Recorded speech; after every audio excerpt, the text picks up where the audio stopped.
Welcome to the Town of Sykesville's Mayor and Town Council, Monday, December 13th.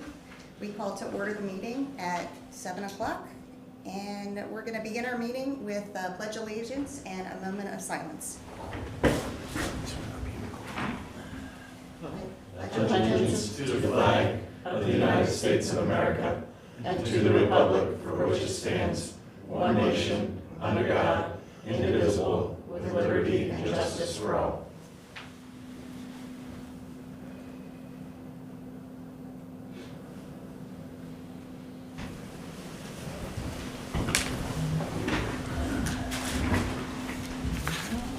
First order of business, like to see if anybody has any public comment.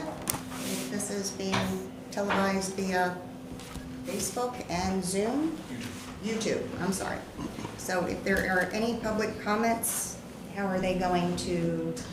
If they're online, it's just through Facebook, just Okay. the Facebook comment, or people in the audience, but these are all employees. All right. Question. Carrie, are there any comments through via Facebook? No. Not seeing any. All right. First order of business is a move to approve the minutes from November 8th. I'll make a motion for that. Second? Second. Okay. So Councilman Grassley first and Councilwoman Goroff second. Is there any other comments? All in favor? Aye. Any opposed? Any abstentions? Minutes passed. New business. Next items are the introduction of ordinance number 2021-06 for the purpose of modifying the structure of the town's planning commission.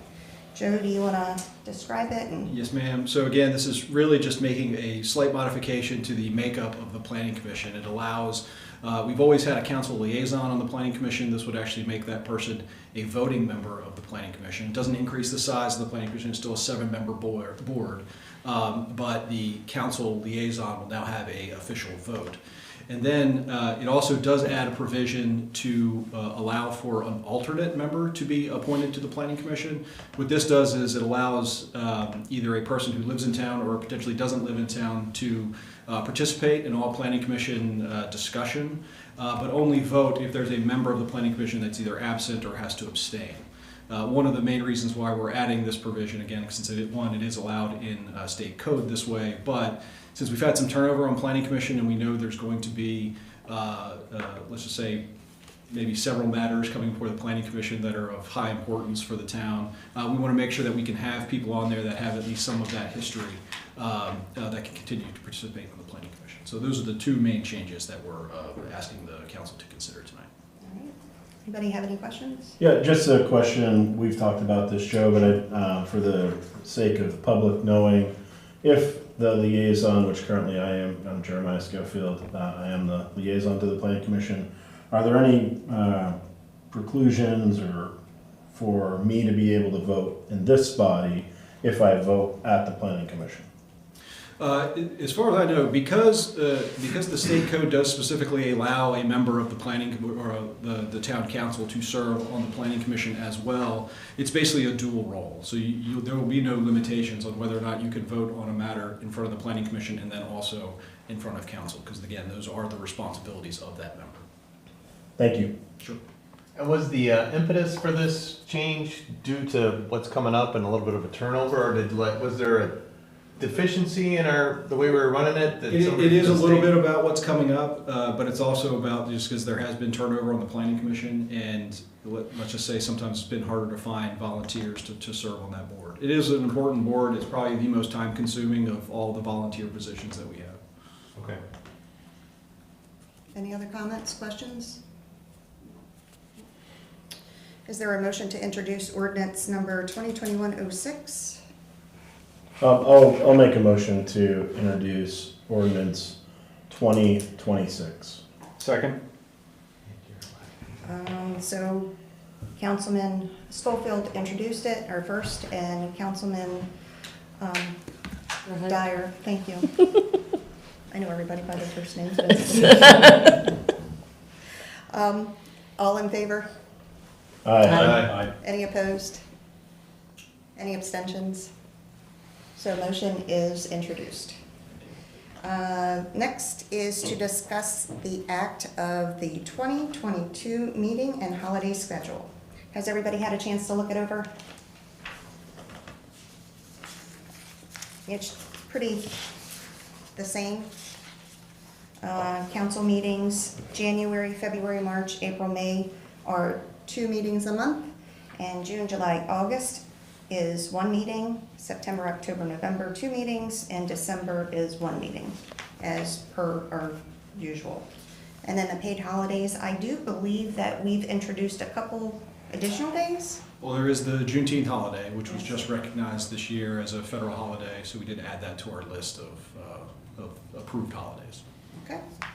And luckily, the calendar works out for us this year, because I know current calendar year, we had to do some adjusting around Christmas time just because of how the calendar fell as far as which days off staff was getting, but next year works out a lot better, a lot cleaner. Just looks like that in October, we're changing our Monday meeting to our Tuesday meeting because of the holiday, but that's the only change. That's the only shift, that's right. I'll make a motion to approve the mayor and town council meeting schedule of 2022. Second. And holidays? And the holidays. I'm sorry, and the holidays. Don't forget that. I'll second the amended motion.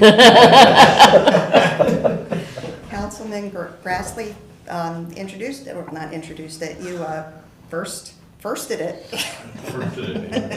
Motioned it. And Councilman Schofield second. All in favor? Aye. Aye. Any opposed? Any abstentions? So the meetings and holiday schedule has passed. So that was it. That was all on our meeting agenda. So the next mayor and town council meeting is scheduled for January 10th, 2022. And as usual, we have volunteer opportunities available on the Historic District Commission, Board of Zoning and Appeals, Police Auxiliary, and Crossing Guard. If you have any questions or have any interest, then you can email the town@sykesville.net for more information. It is also going to be noted that due to the holidays, the town office is going to be closed December 24th, and that would be that Friday, and then Monday, December 27th. And I believe that that wouldn't affect trash. You're good. We don't have Okay. any impact to trash shows. Right. And then it's also going to be closed on Friday, December 31st, as a half a day in observance of New Year's Day. Full day off. It's a full day. Oh, it's a full day off, okay. I was thinking that I read it, that was a half a day. My apologies. Joe, did you want to give us any type of updates? Just a few staff-related updates. I did want to let everybody know that we did receive the zoning amendment from the Warfield folks just this afternoon. Again, that's one of the reasons it's not on the agenda for you tonight. Plus, there were some concerns that since the town doesn't have an official town attorney in place, that we weren't quite ready to move forward with that process. So, but we have received it. Staff will start looking it over, and then we should be ready in the January timeframe for that. Speaking of town attorney, again, we hope to have that our recommendation ready for council sooner rather than later. We are meeting with a potential candidate here in the next few weeks, me, the mayor, and the council president. Assuming everything goes well, we will be ready to make a recommendation, hopefully do an introduction to council, like I said, sooner rather than later. I do want to introduce tonight the new town planner for the town of Sykesville, Kevin Rubenstein, started last Monday. He's come back every day, so we have not seen him. 6 days in a row. His day-to-day work has been basically inundating him with lots of material to start going over and reading, so he's up to speed on all things Sykesville. So welcome, Kevin. And then with Kevin's hire, or with the establishment of this town planner position, there is likely to be a title change with some of our, or at least one other employee. So Jana Antrobus has been working as kind of the planning department lead for years now, but her title of executive assistant just doesn't quite match what her actual role is. So we are going to look to change that. It's probably going to be like planning coordinator or something along those lines. But just in case anybody sees Jana or sees her title change, she's still doing exactly what she's been doing. Again, kind of keeping the glue together there in the planning department. Warning that in January we'll be doing budget revision number 1, so just be prepared. That's kind of our regular cycle. That you're going to have a lot of numbers to look at come January. And then lastly, and I know we do this quite a bit at our council meetings, but just because it's something, I try to stay off social media as much as humanly possible, but I've noticed several posts recently giving kudos to both our police department and our public works department. Anytime we see that, just the community raising some, I guess, some thanks to just the regular duties that you all do, going above and beyond the work. It's always good to point that out publicly. So again, thank you both Chief Spalding and Derek for all the hard work and, like I said, going above and beyond. Really appreciate it. Bad stuff, Chief. I haven't seen anything bad. Just it's all been good stuff. So that's good. Keep watching. But Madam President, that's all I have. Okay, thank you. Any committee reports from the last time that we had town council meeting? You want to start out? Or do you want to do treasurer and public safety? Okay, we can do that. So before we do that, hey, Joe, was that an official request for the zoning? Is it from Warfield? It is an official report. Okay, Yeah. So it was received today. gotcha. That's all. I'll have to stand. You have a podium with a mic. A real podium. I didn't even know that. Not that I need one. Not a 4-inch by 4-inch I plant. don't even need it today. We can't see your socks. That's true. Oh, well. Walk slower now. So, yo, give me a Christmas dough. I have to put that Christmas wrap on. But, Being At broadcast. this time, I'd like to produce or present the treasurer's report for November, the 5-month mark of the fiscal year 22. This was actually pretty, I hate to use the word lackluster, but really wasn't a lot of surprises here, nothing expense-wise. It was kind of out of whack. I think it was everything straightforward. Revenue is still moving along nicely. I think definitely like the pace that we're going this year. Definitely, as I mentioned last month, I think we're still ahead of our schedule. If you look a year ago, we're definitely ahead of time, everything. The revenue, expenses, so we're in good shape. Next month, we have some more expenses coming through that I think I was mentioning about, like the retirement type of expenses for both the LEOPS as well as the regular employees. We have to pay, that's an annual fee that you have to pay the Maryland State Retirement Agency. That's definitely been paid and will show up on next month's report. Other than that, is there any questions or any observations or general?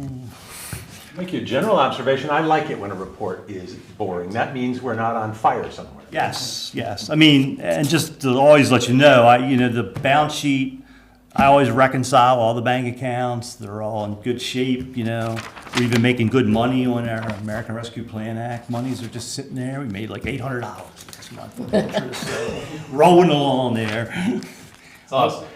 I told Joe I wanted to do like cryptocurrency, but evidently we can't do that. So we got to stick to more conservative type investments. Sorry about that. So. There will be dead bodies. You have to step over mine to make that happen. Wow. It's not Any, not an allowable investment. Look very good, Craig. Any questions? All right. That's my presentation. Thank you. Thank you. As always. Chief? I guess since Craig went up here, I guess I have to do the same. I have to feel special treatment or anything. Good evening. We're going to cover the public safety report. It's actually a big one, as you can see. We had that one meeting that I didn't attend, I think kind of put us behind, so we're kind of playing catch up.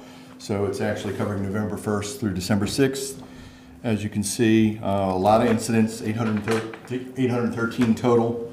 Just some of the highlights: we had 40 assist other agency, 13 community policing events, 525 patrol checks, 50 traffic enforcement initiatives, and there was 20 incident reports along with those totals. So kind of a busy time for us, but nothing super urgent or any major events. I think.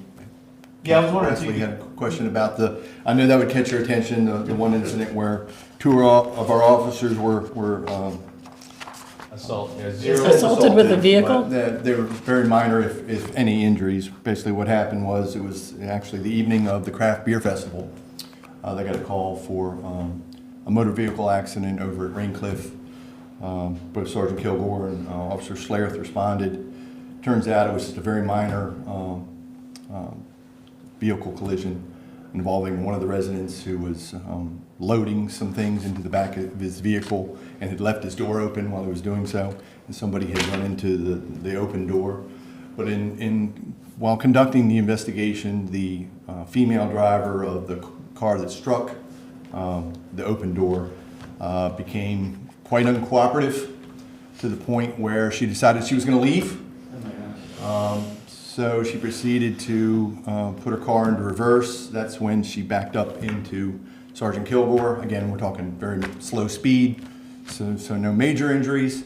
But as she proceeded, after she backed up and proceeded to pull out, she bumped into Officer Schlereth. So she actually got both of them. Again, thank God it was slow speed and minor, but she proceeded to take off, and we actually weren't able to find her that evening. Thanks to our in-car cameras, we were able to get her tag number, and we've since located her, and charges are pending. So kind of an unusual incident, but again, thankfully the officers weren't injured. That's great. Yeah, like I said, I just saw that. I was like, eh. Sounds worse than it really is. It does, yes. It just goes to show you how, something that could be as routine as a traffic collision could turn into a serious incident where our officers could have been injured, but thankfully not. On a more cheery note, I wanted to just say thank you again for community policing again at the Santa is coming to town. I don't know how many of those little badges were given out to little kids, but it seemed like a couple rolls of them, and it's just a really nice way. Worth their weight in gold, aren't they? Just really a little are. Sticker, but put a smile on a little kid's face to give them one of those. So. Well, it's even the recognition that police officer is a positive thing in a person's life from a very young age. Sure. I think that's just really good reinforcement within our community. So thank you. Absolutely. Are there any other questions about any of the other incidents? I did want to point out, and I just saw this as reviewing some of the reports tonight, and again, Sergeant Kilgore, I can't say enough about him, and this had not been brought to my attention by him nor anyone else, but I was reading a report. It's reflected in your packet. They were helping a young lady who was going through some issues. In fact, we'd been to this residence twice just during this period. Needless to say, a lot of issues there. But during the last interaction with her, they found that she was basically out of work, unemployed, with no money, no vehicle, no way to provide for herself. And as I'm reading the report, it says, and I'll read it without giving her name, obviously. This officer, and this is Sergeant Kilgore, this officer had learned from this person that she was starving and had not eaten for 24 hours because she had no means to purchase food and she had no vehicle. This officer arranged to have a pizza delivered to the residence so that she would have something to eat. And no voucher was submitted.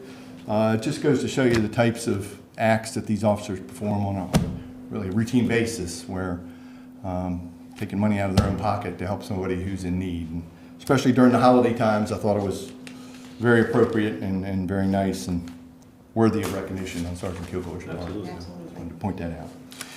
And speaking of other nice things, we are doing the Toys for Tots this year. We decided to try that instead of the holiday gift drive we've tried in the past. So we're teaming up with other area law enforcement. Of course, I believe it's the United States Marine Corps oversees that. We do have a collection box in our lobby. Had me worried for the first couple of days because there was nothing in there, but I think Joe noticed today it's starting to fill up. So I would encourage people, if they have a new and unwrapped present for children, that they stop by our lobby Monday through Friday, 9 to 5, and drop off a toy. And we will ensure it gets delivered to the main collection location in time for Christmas. And that actually ends on December 16th, so that we have enough time to get it to them to be delivered by Christmas. So this week. Yeah, so a couple more days. Yeah, so please, if you have any, please drop them by for us, and you'll certainly brighten a kid's day. One other thing I did want to mention, I know this is a big item for the mayor, is the crossing guard. situation. Thankfully, due to her strong arming, I think, to our residents, we have 2 volunteers who are willing to come forward and do this detail. Myself and Corporal Bird met with them last week just for an initial interview, just to make them aware of the requirements of the position, make sure they were comfortable with it, and they are. So we're going to continue, actually tomorrow evening, we're going to sit down with them and start training them. Our policy requires, believe it or not, 3 hours of classroom training, as well as 6 hours of on-the-job training, just in order to make sure they're totally comfortable with what they're supposed to do, because obviously we don't want them to get hurt. But they both seem very eager and excited to take part, and we might even get a few more shifts out of them than what they initially signed up to do. So again, it would be, in a perfect world, it would be good to have more than 2. You know, this is a 5-day-a-week, twice-a-day detail that we do if we don't have anyone there to help us. So if there are any others that would be interested in volunteering, certainly encourage them to come forward. And we're going to provide them with, again, all the safety equipment, vest, jacket. We have a big light-up stop sign. It's got LED lights on it that you could probably see from space. We're going to give them everything they need to be able to do the job safely. So again, thank you to the mayor for volunteering them. And that's about all I have, unless anyone has any specific questions for me. No? Okay. Thank you very much. Thank you. Thanks, Chief. All right, starting with committee reports. Again, though. Leo? Okay. Yeah, Downtown Sykesville Connection. We've got the Happy Thought fundraiser. We've raised, as of late last week, about a little over $13,000. We're a little short from last year's number, but we're getting close. We've got a wrap party here at the townhouse Thursday and Friday evening from 6 to 8, and then the event itself is Saturday from 3 to 6 with Santa, cookies, and hot cocoa. There is a Snallygaster plush toy in production that I've seen that looks really cool. I'm not allowed to distribute the prototype because I'm under death threat, but it looks really nice. Let's see here. Garden cleanup, I saw that going on this past weekend, December 11th. And you can tell by all the recyclable bags here on the side of the road, or on the side of the town hall, they did a lot of work for that, but it looks much better. Craft Beer Festival. Our final profit number was $55,992. So we did very well with that. And for the next year's calendar events and permits, those have been submitted to the town for review, and hopefully that'll come to the council for review and approval in the next couple months. Okay, that's it. So thank you from Spark for everyone joining and helping with crowd control and coat drives and all the other fun stuff. So we did collect a bunch of coats. As Joe shared, I think we've gotten some feedback, but also just the faces and the responses, and Very nice of them. yeah, I think it went really well. Yeah, so thank you everyone for helping with that. That was fun. Yeah. There was a planning commission meeting last Monday, December 3rd. 2 agenda topics. One had to do with 7448 Springfield, the old Dunright lumber location. And they were coming forward with a formal request for a formal plan for one portion of the space. It's looking like there will be a music and an art space kind of right next to each other. One of the stats that I was surprised by that was presented was that 85% of Carroll County kids do not have availability of teaching for music within a 25-mile radius. And so that was a little bit surprising to me. And it's really nice that we're going to be able to have that in our town soon. I didn't get a date. I don't know, Joe, if you know a date of when these 2 might be there? When it's going to open? No, Right. Again, we did sign off on the building permit, so I know they're eager to get started on renovating the building, but outside of that, I don't have an opening date yet. Yep, so thank you. And then the second part of the discussion was actually an update from, for Warfield. Essentially, they're coming forward to let us know of a few plans that a few updates that they're doing to the PEC plan. There's some changes in parking along, I'm gonna get the road wrong, along the space near where the dilapidated buildings are in terms of having parking for building F available, and then also some street parking. Also, they're on that plan, they included parking along Buttercup on the other side over near where the root cellar is, for those that are familiar with that space, and putting some street parking there. There were changes in connections to the park. So where we have the park location and where the 145 townhomes are, there are some changes in reference to how to actually get to that park. I believe that we've seen those before here at the council, but they didn't have them updated yet on the plans. And then there was the removal of the state historic easement, which we talked about before, from the drawings, and then the wetland mitigation changes as well. So they're basically getting the plans ready so that they could send them in, I guess, to the town for zoning. Is that right? Well, those were basically the changes to the PEC district up to today. And then any changes that come forward will actually come before council and then refer to planning commission for additional discussion and evaluation. Great. And that was it. We didn't ask a lot of questions. During the discussion, we're waiting for a few other discussions to occur where we'll be able to ask a lot of those sorts of questions that we're all interested in terms of the plans moving forward. And then something not connected to this, the legislative committee meetings. The first meeting will happen on January 12th. There was supposed to be a meeting on December 8th, but it was, they postponed it or canceled it. The first meeting for that will happen in January.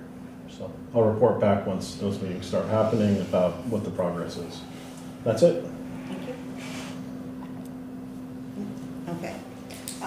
With reference to the historic district, we had a meeting on Tuesday, November 23rd. It seems like a long time ago. We had 3 applications and all 3 were passed. And I do not believe that we're going to have a meeting this month. Don't believe that there's been any applications submitted. I think there's one scheduled for the first meeting in January, or first week of January. Okay, so we are not going to have a meeting in December. We will have a meeting in January. Any other? Okay. I do want to thank everybody for coming out, just like Councilwoman Garoff said, coming to help with Santa Claus Comes to Town. That was a joint effort with Parks and Rec and town staff and Public Works and police and auxiliary, and it takes a whole village to come together, so thank you. I want to make an announcement that this Saturday, the lovely town council will be riding around looking for the best decorated house. We will be on our journey. We're leaving here about 5:30, so it'll be dark enough. Just make sure that you turn on your lights, and all those that will have our annual yard signs, and I do believe that we will have a proclamation. Do we? No? Maybe? No. I will make sure that we will have a proclamation I proclaim. as well to advise that you are the big winner. And I think that's it. On behalf of the mayor and town council, staff, Public Works, police department, I just want to wish everybody a happy holiday, safe new year, and just grateful that we live in such a small town. Be safe out there. Thank you. Motion to adjourn? Okay. Second. All those in favor? Aye. And I'm thinking nobody's going to oppose. The meeting has been adjourned at 7:30. Thank you. Awesome. Thanks, everybody.